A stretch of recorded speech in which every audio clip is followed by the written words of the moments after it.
तो दोस्तों एक बार फिर से स्वागत है आप सभी का आपके अपने favourite English learning channel scholar English पर। मेरा नाम है दीपिका कुमावत और मैं इस चैनल पर वेरियस कॉम्पिटिटिव एग्जाम्स के लिए इंग्लिश सब्जेक्ट टीच करती हूँ। तो दोस्तों अगर आप भी इंग्लिश लिटरेचर के स्टूडेंट हैं तो आज का ये वीडियो आपके लिए काफ़ी हेल्पफुल होने वाला है, क्योंकि आज के इस वीडियो में हम डिस्कस करेंगे इंग्लिश लिटरेचर में प्लॉट यानी क्या होता है। तो आइए इसे डिटेल में अच्छे से समझ लेते हैं। तो दोस्तों अगर बात करें प्लॉट के बारे में तो इंग्लिश लिटरेचर में प्लॉट ये वर्ड सीक्वेंस ऑफ इवेंट्स को रेफर करता है, यानी कि घटना के क्रम को रेफर करता है, दर्शाता है, जो हमारी स्टोरी को कहानी का रूप दिलाती है। जैसे कि समझिए आप कोई कहानी पढ़ रहे हो तो उसमें आपको स्टोरी देखने मिलती है, यानी कि वहाँ अलग अलग इवेंट्स होते हैं जो हमारी स्टोरी को मेकअप करने का काम करती है। जैसे कि अगर आप सपोज़ कोई मूवी देख रहे हो तो आपको दिखाया जाता है कि एक हीरो है, उसकी एंट्री होती है, फिर वही हीरो हीरोइन को गुंडों से बचाता है, लोगों से लड़ता है, सबकी मदद करता है वगैरह। तो ये जो बेस होता है जिस पे सारी स्टोरी चलती है, उसे कहा जाएगा प्लॉट। जैसे कि एक और एग्जाम्पल से समझिए, जैसे कि आप जब भी कोई घर बनाते हो तो आपको जो है वो ज़मीन लेनी पड़ती है, जिसे हम बेसिकली प्लॉट कहते हैं, जो कि हमारे घर का बेस यानी कि फाउंडेशन होता है। प्लॉट के बिना घर बनेगा क्या? नहीं। वैसे ही जब भी राइटिंग की जाती है तो स्टोरी का होना बहुत ज़्यादा ज़रूरी होता है। अगर स्टोरी नहीं होगी तो प्लॉट कैसे बनेगा? प्लॉट होगा ही नहीं। इसलिए किसी राइटिंग के सीक्वेंस ऑफ इवेंट्स जो हमारी स्टोरी को मेकअप करने का काम करते हैं उसे प्लॉट कहा जाता है।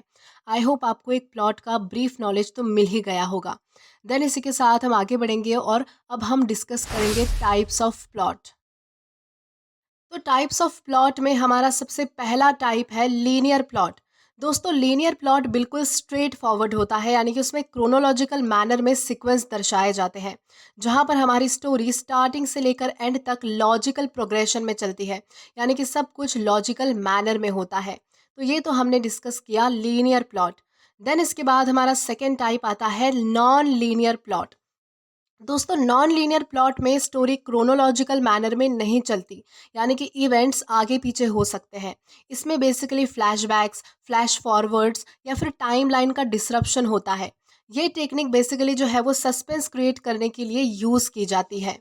देन इसी के साथ हम आगे बढ़ेंगे आज के हमारे लास्ट टाइप की ओर। देन हमारा थर्ड और लास्ट टाइप है पैरेलल प्लॉट। दोस्तों पैरेलल प्लॉट में दो या फिर दो से ज़्यादा स्टोरी एक साथ रन करती है, यानी कि उनके कैरेक्टर्स भी डिफरेंट होते हैं और ऐसी स्टोरीज एंड में इंटरसेक्ट करती है, यानी कि वो स्टोरीज आपस में जुड़ी हुई होती है, जिसमें आखिर में वो दोनों स्टोरीज एक हो जाती है, यानी कि मिल जाती है। तो इस तरह से हम जो है वो प्लॉट को डिफरेंट टाइप्स में डिफ्रेंशिएट कर सकते हैं। देन इसी के साथ हम आगे जाएंगे और अब हम डिस्कस करेंगे फीचर्स ऑफ प्लॉट। तो हमारा सबसे पहला फीचर है, जो प्लॉट होता है वो हमारे लिए स्टोरी का इंट्रोडक्शन करके देने का काम करता है। जैसे कि प्लॉट की वजह से हमें character, setting, initial situation, background, इन सब के बारे में इंफॉर्मेशन मिल जाती है, जिससे रीडर्स के लिए स्टोरी को समझना आसान हो जाता है।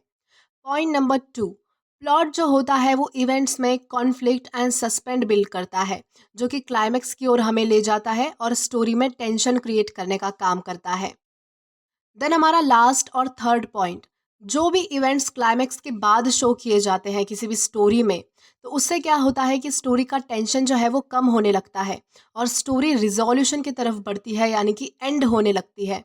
और स्टोरी का कंक्लूजन करते समय सभी कन्फ्लिक्ट्स, यानी कि सभी जितने भी प्रॉब्लम्स होते हैं स्टोरी में या फिर जो भी स्टोरी होती है, उसे जो है वो रिजॉल्व कर दिया जाता है, जिससे हमारी स्टोरी को क्लोजर मिल जाता है।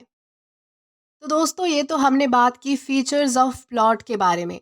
देन हम आगे बढ़ेंगे और आज का हमारा लास्ट टॉपिक डिस्कस करेंगे, जो कि है एग्जाम्पल्स ऑफ प्लॉट। वैसे तो सभी स्टोरी में प्लॉट होता है, लेकिन आज के इस एग्जाम्पल्स के सीरीज में हम कुछ फेमस एग्जाम्पल्स देखने वाले हैं। तो हमारा सबसे पहला एग्जाम्पल है Romeo and Juliet by William Shakespeare. Then इसके बाद आता है the Hunger Games by Suzanne Collin. Then है to kill a mockingbird by Harper Lee. Then इसके बाद है Moby Dick by Herman Melville. और लास्ट है द ओडिसी बाय होमर। तो दोस्तों, प्लॉट क्या होता है और किस तरह से वर्क करता है, ये आपको अच्छे से समझ आया होगा, यही आशा रखती हूँ। और दोस्तों, अगर आपने अभी तक हमारा टेलीग्राम चैनल ज्वाइन नहीं किया है तो टेलीग्राम पर English with Deepika Kumawat search करके या फिर डिस्क्रिप्शन में दिए गए लिंक के थ्रू डायरेक्ट आप हमारा टेलीग्राम चैनल ज्वाइन कर सकते हैं, ताकि आप कभी भी कोई भी वीडियो से रिलेटेड अपडेट मिस ना करें। और अगर आपको आज का ये वीडियो पसंद आया है या फिर हेल्पफुल लगा है तो do like this video, subscribe the channel and share as much as you can. और अगर आपने इससे पहले वाले वीडियोस नहीं देखे हैं तो यहाँ पर मैंने एक प्लेलिस्ट प्रोवाइड की है, जहाँ पर आप क्लिक करके वो सभी पहले वाले वीडियोस भी देख सकते हैं। Till then keep learning. Thank you.